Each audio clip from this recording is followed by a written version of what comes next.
Hi people, it's me Anja, my pronouns are she and her, and welcome back to my channel for part 2 of my favorite Sapphic middle grade books. Happy Pride Month! The first book on this list is called Strangeworlds Travel Agency. This book is a middle grade fantasy that follows a young Sapphic main character who discovers that she can travel to different universes through suitcases, which I think is so creative, and it was absolutely so inventive. This story is so well done in every single element, and I'm so excited to read the third book this year, which I believe comes out in September instead of in April, because I think the release date got changed or something like that. Also, it's a little windy out today, so I apologize in advance if the wind noise gets in the way of the audio. But anyway, this book is so good. First of all, the world building was so incredible, and it was absolutely so inventive and so creative. Second of all, the plot was so intriguing, and it was absolutely so fast-paced, and the story is absolutely so immersive. The characters are so well developed and so distinct. This book is so underrated, and it deserves so much more hype. The sequel was absolutely so awesome, and like I mentioned, I'm so excited to continue the series and read the third book in September. So anyway, with all that said, I would highly recommend this book. The next book on this list is called Pepper's Rules for Secret Sleuthing. This book is a middle grade contemporary that follows a young Sapphic main character as she's investigating a shocking family secret.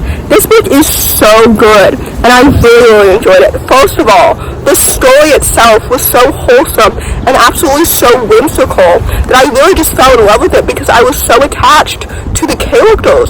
The characters are so well developed and so distinct, and the friendship group dynamic was so lovely, and it was absolutely so wonderful because the characters individually were so well developed and so distinct.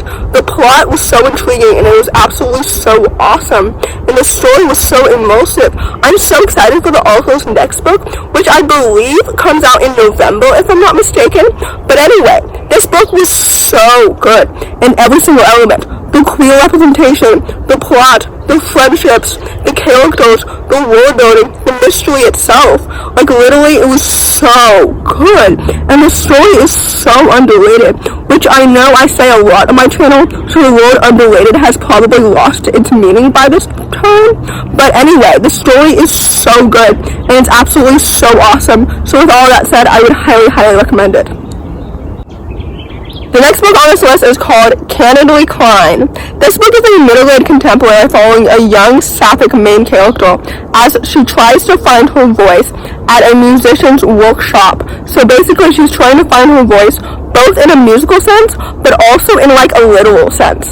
This book is absolutely so good, and it's so wholesome, and it's absolutely like so musically driven, and I really enjoyed it because every single element was so well developed.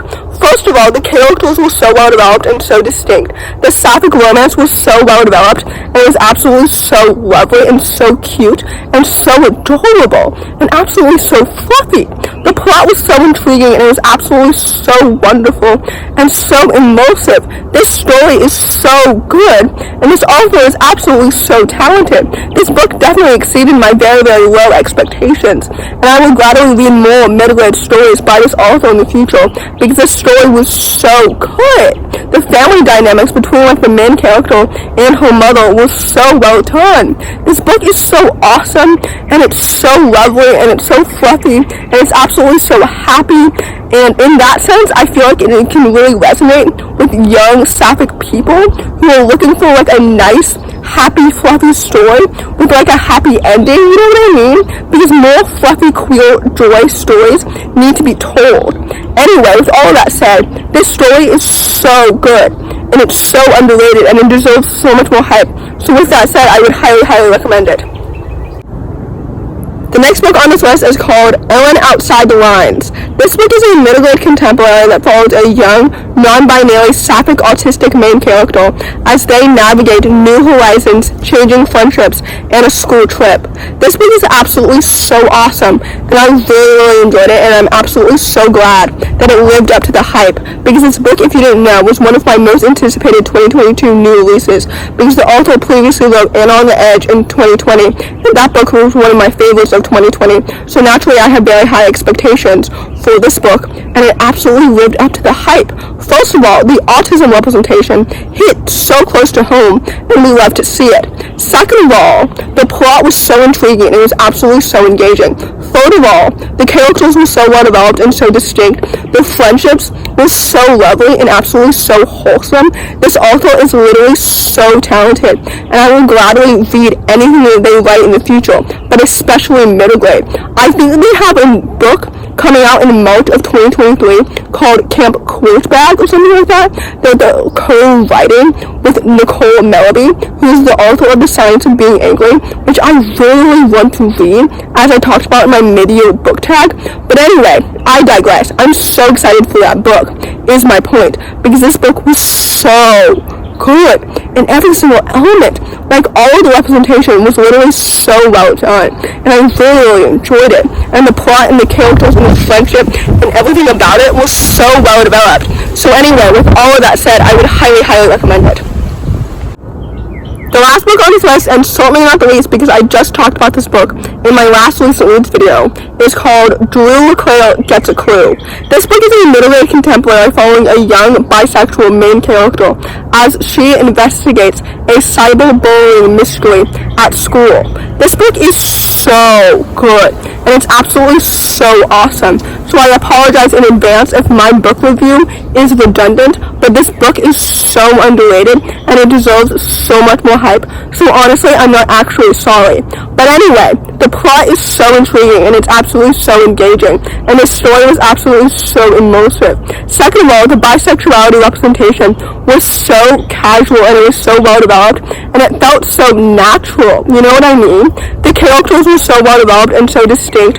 The friendships were so lovely and absolutely so wonderful, and I was also so intrigued by the mystery itself.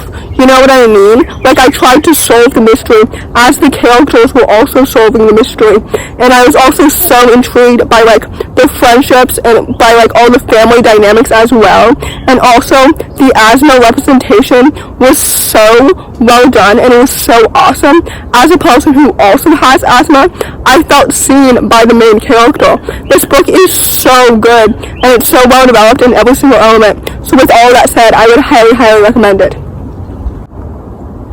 So, in conclusion, happy Pride Month, and I have linked in the description box below, like I mentioned at the beginning of this video, part 1 to this video in case you want some more recommendations. I love recommending queer middle-grade books because I feel like I'm recommending books to, like, the next generation. You know what I mean? And I want the next generation of queer people to know that they are valued, loved, and accepted in my book, and it should be like that in every single book everywhere. You know what I mean? Anyway, with all of that said, if you enjoyed this video, please don't hesitate to give it a big thumbs up. Comment down below the rainbow emoji if you made it all the way to the end of the video. Thanks for watching. Subscribe to my channel if you're new, and I'll see you in my next video. Bye!